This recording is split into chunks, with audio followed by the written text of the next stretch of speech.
Ever wondered why some things snap while other things just bend? Well, it's not random at all. It's the science of static stress, a story of hidden forces and tiny, tiny flaws. So let's dive in and figure out why things break.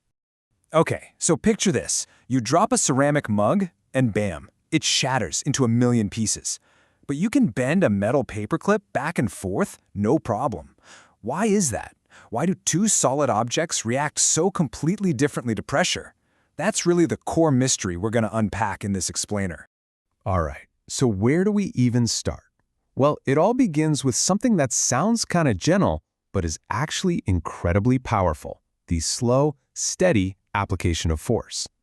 In the science world, they call this static loading. And no, it's not some big, sudden impact. It's this relentless, really patient pressure. Think about the weight of books on a shelf, just sitting there day after day, or the constant flow of traffic over a bridge. It's a force that literally never takes a break.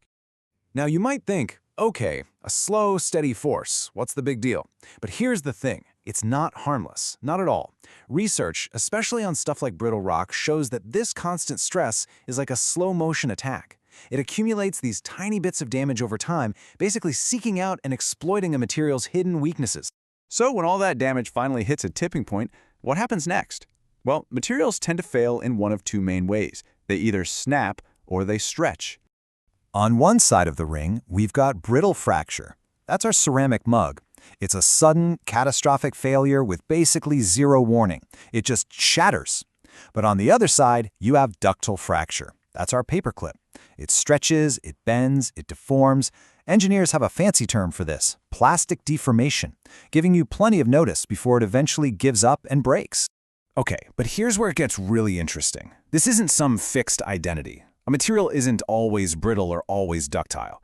Take steel, for example. At room temperature, yeah, it's tough, it stretches, but if you get it super, super cold, it can become incredibly brittle and shatter just like glass.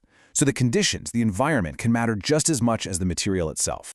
And that brings us to a really crucial point. You can almost think of every material as having its own unique personality, right? It's based on its internal structure, and that personality is what determines how it's going to deal with stress. So let's break this down. Metals, they've got this really orderly, crystalline structure, almost like a perfect grid.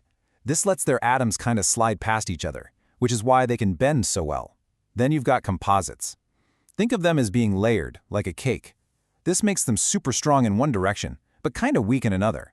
That's what that word anisotropic means. And they often fail right between those layers. Polymers, plastics, are made of these long, tangled molecular chains. Things like temperature or even sunlight can weaken them. And ceramics? Well, their structure is super hard, but also porous, with tiny holes. It just doesn't allow for any stretching, which makes them prime candidates for that sudden, brittle snap. But, to really truly understand why something breaks, we have to zoom in, like way, way in. We need to find the hidden culprits that get the whole failure process started. And here's the big secret: no material is perfect. A huge, catastrophic failure almost never starts with a big, obvious problem. Nope. It begins with something you can't even see with the naked eye.